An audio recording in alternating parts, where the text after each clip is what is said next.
The morning air was cold and sharp in the mountains. Jeho Park stood at his cabin's door, checking his hunting gear. His breath made small white clouds in the winter air. The sun was just starting to rise, painting the sky in soft orange colors. Jeho lived alone in these mountains, far from the busy cities where most people now lived. While the world had changed much in the year 2157, he chose to live a simpler life. His cabin was modern enough, with solar power and good heating, but he preferred the old ways of hunting and living off the land. "Time to find some meat," he said to himself, patting the pocket where he kept his bioscanner. The small device was one of his few pieces of modern equipment. It could track animals through their body heat and movement patterns. Today, he needed to find something big. His food stores were getting low, and winter was only getting colder. The snow crunched under his boots as he walked into the forest. His white hunting suit helped him blend in with the snowy surroundings. On his back, he carried his favorite hunting tool, a modern compound bow. Jeho could have used more advanced weapons, but he believed in giving animals a fair chance. After 2 hours of careful walking, his bioscanner beeped softly. Jeho pulled it out and looked at the screen. His eyes widened with surprise. The scanner showed something very large moving through the trees ahead. It was bigger than any deer he had seen before. "This can't be right," he whispered, tapping the scanner's screen. The reading showed the animal was the size of a small truck. There shouldn't be anything that big in these mountains, but the scanner never made mistakes. Jeho checked his bow and touched the knife at his belt. If there really was something that large out there, he needed to be careful. He moved forward slowly, following the signal. The snow had stopped falling, making it easier to see tracks. But when he found them, they didn't look like any animal tracks he knew. The tracks were strange, perfectly round impressions in the snow, like something heavy had dropped from above. They formed a straight line through the trees, unlike any natural animal movement. Jeho's heart beat faster. In all his years of hunting, he had never seen anything like this. The bioscanner's beeping grew stronger. Whatever made those tracks was just ahead, behind a thick group of pine trees. Jeho could hear a low humming sound now, like the buzz of power lines but deeper. A faint blue light flickered between the trees. Jeho gripped his bow tighter. The old hunter stories his grandfather used to tell him came floating back. Tales of strange lights in the mountains and things that weren't from this world. He had always thought they were just stories to scare children away from wandering too far into the forest. Now, standing in the snow and watching that strange blue light, Jeho wasn't so sure anymore. He took a deep breath and moved forward. He had come looking for fresh meat, but something told him he was about to find something very different. The humming grew louder with each step.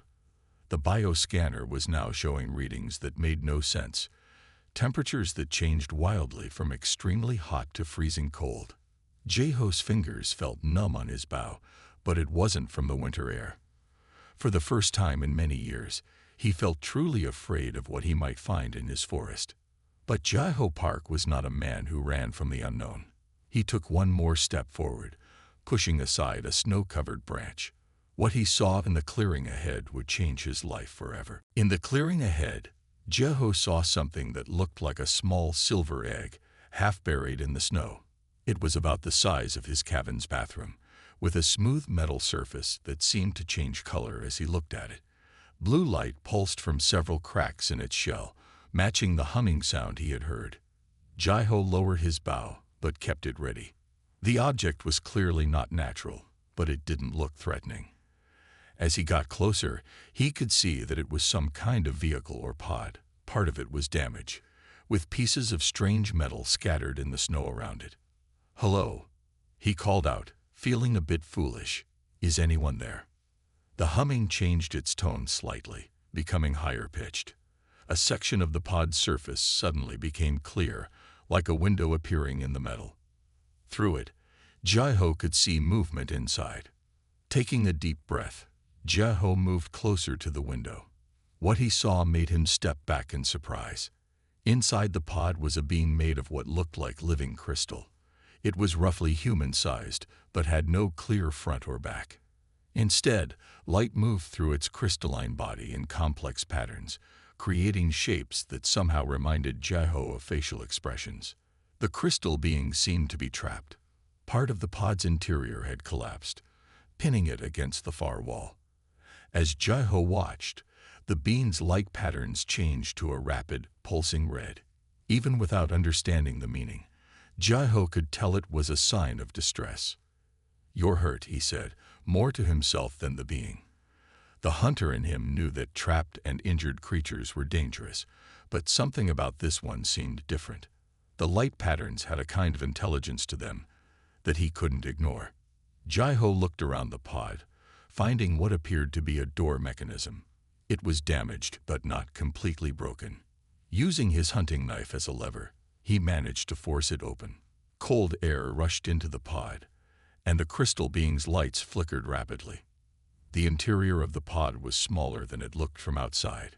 Strange instruments covered the walls, some still glowing with power, others dark and broken.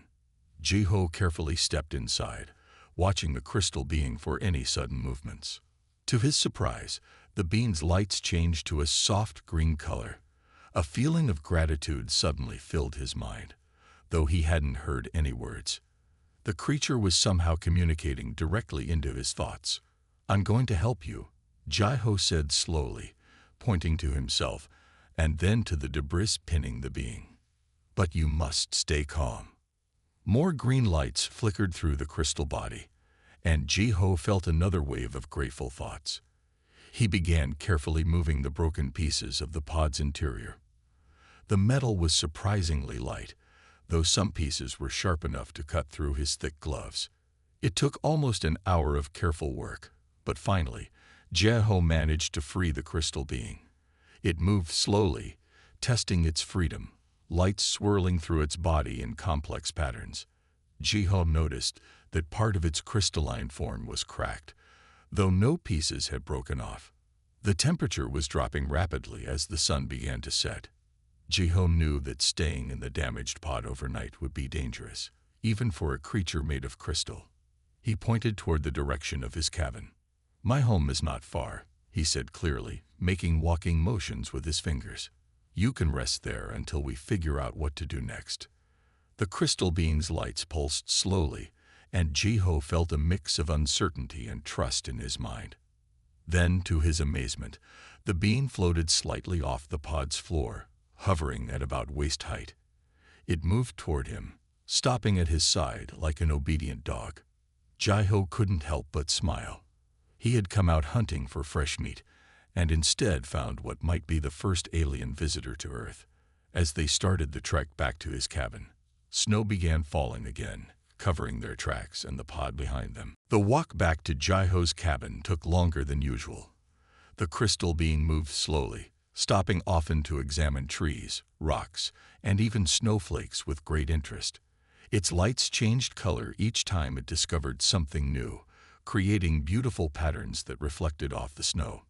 Inside the warm cabin, Jiho watched as the being explored the main room. It seemed fascinated by everything, from the wooden walls to the modern solar power controls. When it passed near his collection of hunting trophies, its lights turned a deep purple color, and Jiho felt a mixture of understanding and sadness in his mind. "You don't approve of hunting?" he asked, pointing to the mounted deer head on the wall. The crystal being's lights shifted to a gentle blue color. Images appeared in Jiho's mind. Creatures on different worlds, all living in balance with their environments. He understood that the being wasn't judging him, but sharing its own experiences. Jiho sat down in his favorite chair, trying to make sense of everything.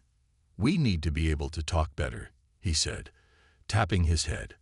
"These feelings and pictures are good, but not enough." The beam moved closer, its lights pulsing steadily.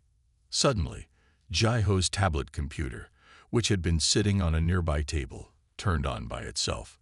Words began appearing on the screen.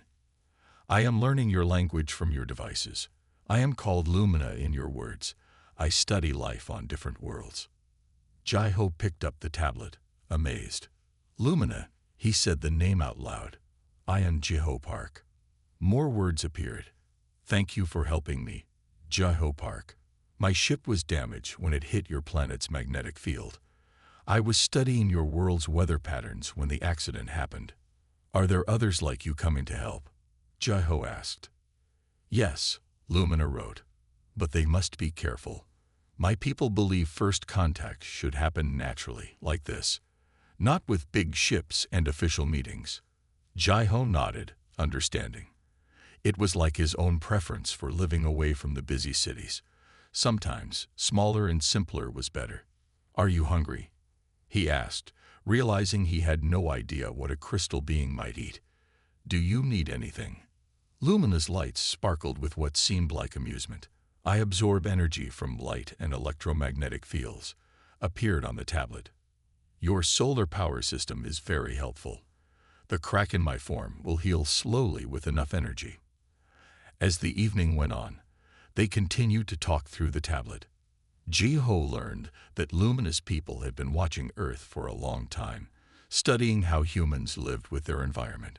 Some of her people worried that humans were damaging their planet too much, while others saw hope in how some humans, like Jeho, tried to live in harmony with nature. Your hunting is different from what I have seen in cities, Lumina wrote. You respect the animals and take only what you need. This is how it should be. Jeho felt proud at these words. My grandfather taught me the old ways, he explained. He said we are part of nature, not its masters. Lumina's lights created a pattern that looked like falling snow. Your grandfather was wise, appeared on the tablet. My people could learn from such wisdom, just as your people could learn from us. As night fell outside, Jeho realized this was the longest conversation he had had with anyone in years. Somehow, it took meeting an alien made of crystal to make him feel less alone in his mountain home. Jeho woke early the next morning to the sound of strong wind hitting his cabin walls. Through the window, he could barely see anything outside. The snow was falling so heavily that the world had turned white. His weather station display showed the temperature dropping quickly. Lumina floated near the window, her crystal body reflecting the gray morning light. The tablet on the table lit up with her words. A powerful storm is coming. My instruments in the crashed pod detected it yesterday. How bad will it be? Jeho asked, checking his emergency supplies. He had enough firewood and food, but he hadn't planned for 2 people, or rather, 1 person and 1 energy-absorbing crystal being. Very severe, appeared on the tablet. The storm will last 3 days. Temperature will drop to dangerous levels. Jeho frowned. We should check the solar panels. If they get covered in snow, you won't have enough energy to heal. Together, they went outside. The wind was so strong that Jeho had to lean forward to walk. Lumina seemed unaffected by the wind, floating steadily beside him. They found the solar panels already covered in snow. As Jeho cleared the panels with a long brush, Lumina's lights changed to show concern. New words appeared on his tablet, which he had put in his pocket. Your food supplies are low. You didn't find what you were hunting for yesterday because of me. Don't worry, Jeho said, though he knew Lumina was right. I have some dried meat and preserved vegetables. We will manage. Back inside the cabin, the wind grew louder. Jeho started his backup generator, knowing the solar panels wouldn't get much light during the storm. Lumina's lights dimmed slightly, and the crack in her crystal form seemed more visible. You need more energy, Jeho said. He remembered something and went to his storage room. After some searching, he found his old emergency lighting system, powerful lamps designed to provide light during long winter storms. When he set up the lamps around Lumina, her lights brightened immediately. Thank you, she wrote on the tablet. Your technology is simple but effective. Over the next few hours, the storm got worse. The wind howled outside like a hungry animal. Jeho told Lumina stories about other storms he had lived through in the mountains. She shared stories too, showing him images in his mind of strange storms on distant worlds, rains of crystal, clouds of living light, and winds that sang like music. "Your world is beautiful," Jai-Ho said. "After seeing these visions, why do you come to study Earth when you have such wonderful things?" Lumina's response appeared slowly on the tablet. "Because life finds new ways to survive everywhere. Your Earth teaches us things we never imagined, like how you adapt to survive in this cold, or how animals change with the seasons." The storm continued into the night. Jai-Ho showed Lumina how he preserved meat and vegetables for winter. She was fascinated by these simple survival skills. Through the tablet, she taught him about how other creatures across the galaxy stored energy and survived in harsh conditions. As they shared their knowledge, Jai-Ho realized that despite the howling storm outside, his cabin had never felt warmer or less lonely. Sometimes, the best teachers came from the most unexpected places, even from the stars themselves. The storm finally ended on the fourth day. The morning sun sparkled on the fresh snow, which had piled up higher than Jai-Ho's windows. As he dug a path from his door, Lumina helped by using her energy field to melt the snow. "Someone is coming," Lumina suddenly wrote on the tablet. Her crystal body pulsed with yellow warning lights. "A vehicle is approaching from the south." Jai-Ho listened carefully and heard the distant sound of a snowmobile. Few people ever came to this part of the mountains, especially after a big storm. He checked his binoculars and saw a familiar figure in a white environmental protection uniform. "It's Sung Mi Kang," he said. "She checks on the wildlife after big storms. She's been my friend since we were children." Lumina's lights turned a worried blue color. "My crashed pod sent out energy signals during the storm. She might have detected them. I should hide." Before they could decide what to do, the snowmobile's engine grew louder. Sung Mi parked near the cabin and removed her snow goggles. She carried a device that looked similar to Jai-Ho's bioscanner, but more advanced. "Jai-Ho," she called out, waving. "Are you okay? We detected strange energy readings from this area during the storm." Jai-Ho looked back at where Lumina had been floating, but the crystal being had already disappeared into the cabin. He walked out to meet his old friend.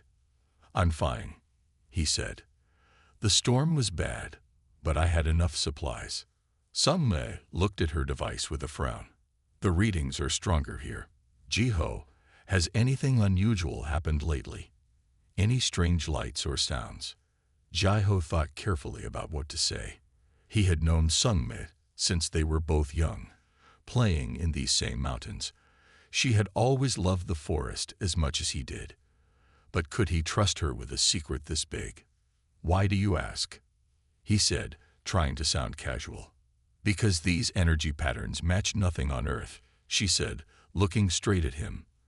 "I sent the data to our headquarters, but I wanted to check on you first before they send a research team."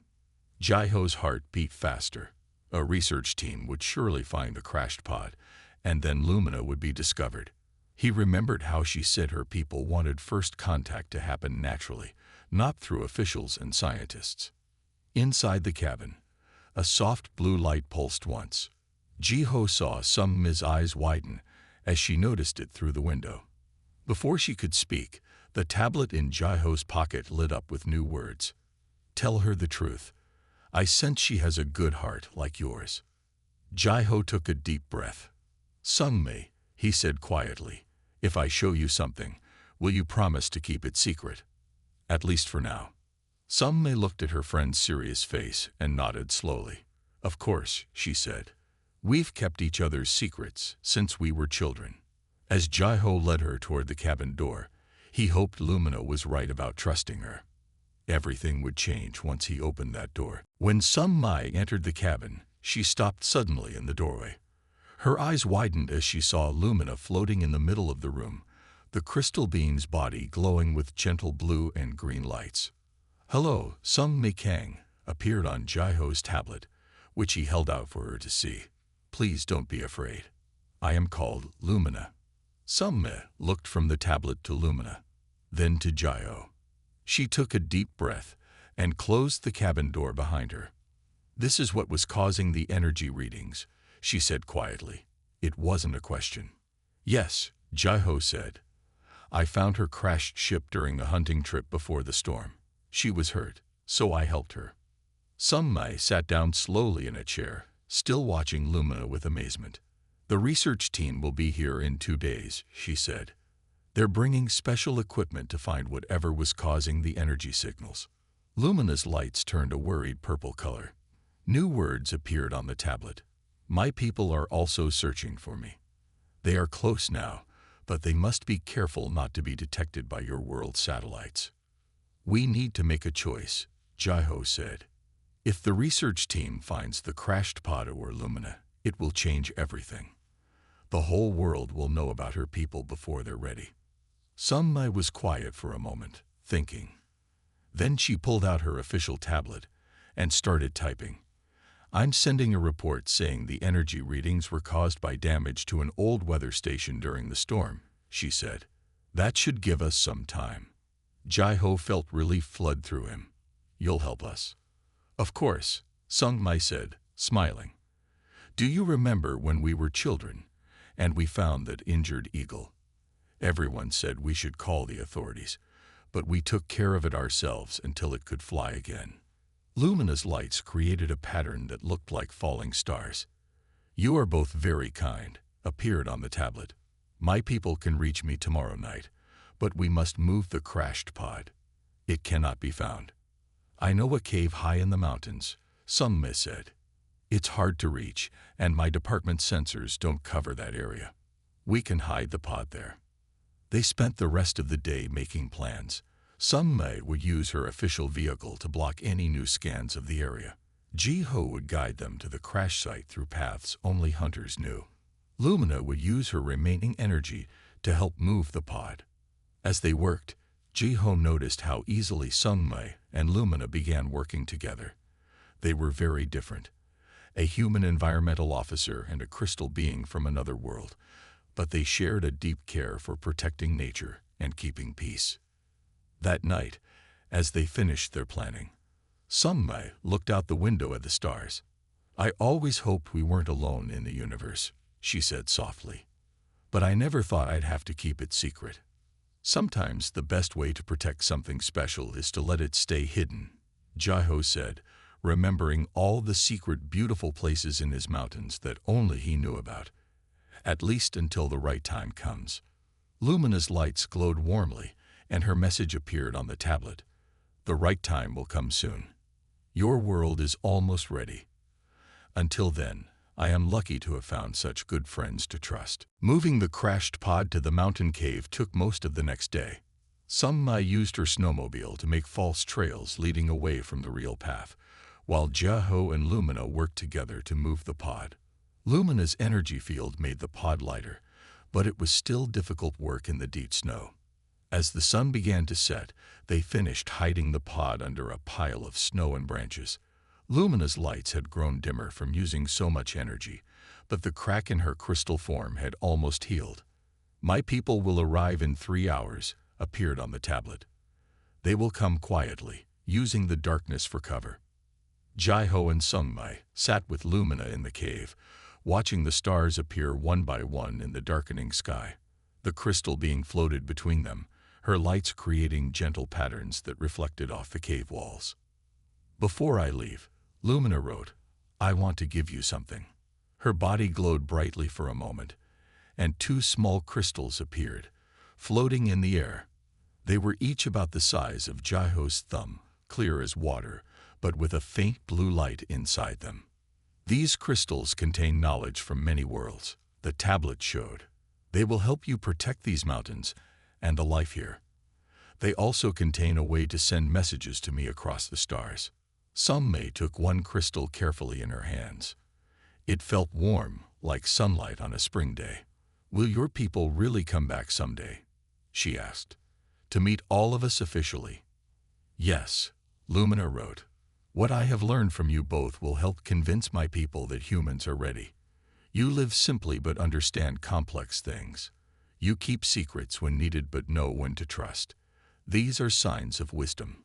Jai-Ho held his crystal, watching the light pulse gently inside it. We've learned from you too, he said, about seeing life in new ways and how much we all share even if we look different. Suddenly, luminous lights flashed in a bright pattern. "They're here," appeared on the tablet. High above the cave, the stars seemed to move. 3 points of light descended slowly, making no sound. They grew larger, becoming shapes that looked like lumina, but each one different in its own way. Lumina's lights danced with joy as she floated up to meet her people. The crystal beings greeted each other with beautiful patterns of light that filled the night sky with colors. Jai-Ho and Sung-Mai watched from the cave entrance, holding their crystal gifts. Lumina floated down to them one last time. Her final message appeared on the tablet. "Thank you, my friends. Because of you, I found much more than just weather patterns to study. I found hope for both our people's future." The crystal beings rose into the night sky, their lights blending with the stars until they disappeared completely. Soon, even their energy signals faded from Sung-Mi's detector. Jai-Ho and Sung-Mi stood in the quiet snow for a long time, watching the stars. Their crystals glowed softly in their hands, a reminder that friendship could bridge even the gap between worlds. 3 months had passed since Lumina left Earth. Spring was beginning to arrive in the mountains, melting the deep snow and bringing new life to the forest. Jai-Ho stood at his cabin door, watching the sunrise with his crystal in his hand. Its blue light pulsed gently, matching the morning sky.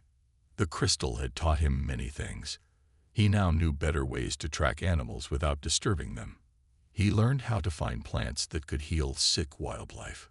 He even discovered how to predict storms more accurately than his weather station. Sung-Mi visited more often now. She used her crystal's knowledge to protect endangered animals in the mountains. Together, they created safe spaces where animals could live without human interference. Their work was so successful that her department asked her to train other officers in her methods. If they only knew where these ideas really came from. Sung-Mi said one morning as she and Jai-Ho watched a family of deer drinking from a stream. The deer showed no fear of humans now, thanks to their new approach to wildlife protection. Jai-Ho smiled, touching the crystal in his pocket. "Lumina would be happy to see this," he said. "The animals are learning to trust us again." That evening, as they sat in Jai-Ho's cabin drinking tea, both their crystals began to glow brighter than usual. Words appeared in the air above them, made of floating blue light. "Greetings, my friends. Your work with the forest has not gone unnoticed. My people are watching with great interest. You have shown that humans can change and grow." Jai-Ho and Sung-Mi looked at each other with excitement. This was the first message they had received from Lumina since she left. They had sent her updates through their crystals, but hadn't known if they were received. "More of my people want to study Earth now," Lumina's message continued. "They see hope in how you have helped your small part of the world become better. Soon, we may begin meeting other humans who think like you do. When will you come back?" Sung-Mi asked, speaking to the glowing letters in the air. "Sooner than you might think," the reply appeared. "The stars are full of wonders, but I miss our talks, and I want to see how the forest has changed under your care." The message faded, but the crystals kept their warm glow. Outside the cabin window, an owl flew silently past. Thanks to their new understanding of nature, the night creatures no longer hid from them. Jai-Ho looked at his friend Sung-Mi, then out at his beloved mountains. He had spent years living alone here, thinking he needed nothing but his hunting skills and quiet days. Now he knew better. True wisdom came from sharing knowledge, whether with old friends or new ones from across the stars. "We should prepare for her return," he said, smiling. "There's so much to show her." "Yes," Sung-Mi agreed. "And this time, maybe we can introduce her to a few more people who will understand." The crystals pulsed once more with a gentle light, as if agreeing with their plans. In the distance, a wolf howled at the rising moon, its voice carrying across the mountains that had changed so much since a hunter went looking for fresh meat and found an alien companion instead.